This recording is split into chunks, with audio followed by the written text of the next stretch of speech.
जब हम किराना हिल्स को भी मेजर जनरल सोई पढ़ रही हूँ मैं उसके बारे में कि 1980 से पाकिस्तान की सेना ने इसे डेवलप करना शुरू किया और डीप पेनिट्रेशन करना शुरू किया। 150 फीट गहरे तक इन्होंने ड्रिलिंग करनी शुरू की।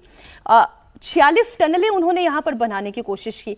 इसका मतलब ये है कि देखने में तो ऊपर से ये पहाड़ी लगती है, लेकिन अंदर ही अंदर इन्होंने एक बहुत बड़ा इंफ्रास्ट्रक्चर डेवलप कर दिया।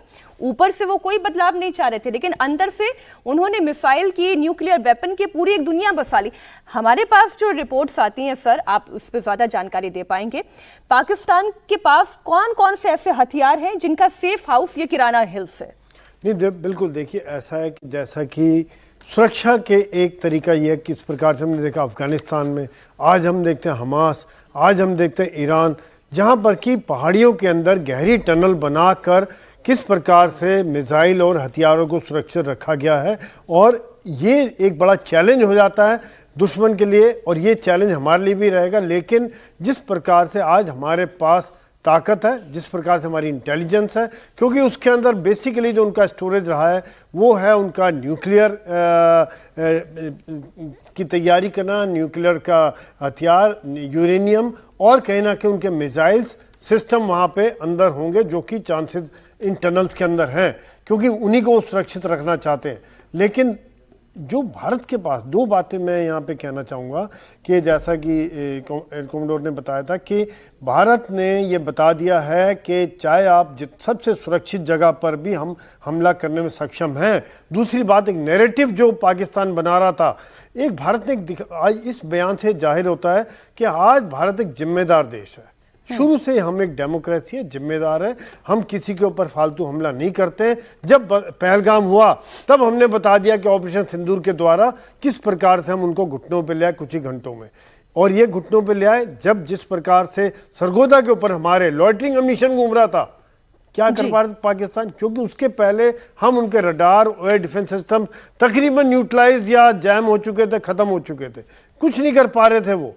दूसरी बात यह है कि यहाँ पर ये भारत की सफलता दिखाता है, पाकिस्तान के डिफेंस की असफलता दिखाता है, पाकिस्तान के नैरेटिव को खत्म करता है, किस प्रकार से इंटरनेशनल लेवल पे वो दिखा रहा है। टाइमिंग सर ना, हम बात तो टाइमिंग की ही कर रहे हैं।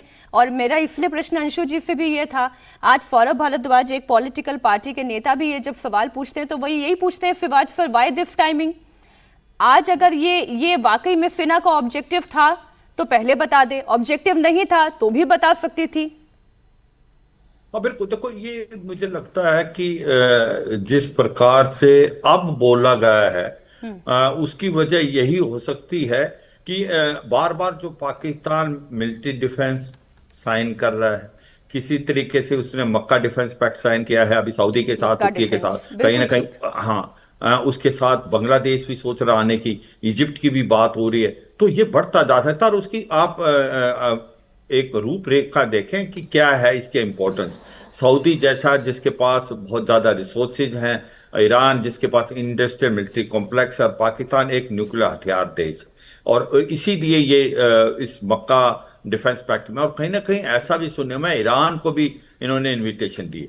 तो कहीं हमें ऐसा जरूरी है कि पाकिस्तान का जो बबल है उसको बस्ट किया जाए कि पाकिस्तान की काबिलियत और क्षमता इतनी नहीं है जितनी इसने प्रोपेगेंडा करके दिखाया है ऑपरेशन सिंदूर में। उनका खुद का जो न्यूक्लियर फैसिलिटी है वो बिल्कुल गार्डेड नहीं था, उसको भारत चाहता तो बर्बाद कर सकता था, पर भारत ने जो किया है किराना हिल में वो साफ सुथरे शब्दों में बता दिया इनडायरेक्टली, वो एक डेलिब्रेट एक्ट नहीं था, एक लॉटरिंग अम्यूनिशन था जो कि अपना एंडोरेंस खत्म करने के बाद गिरा है।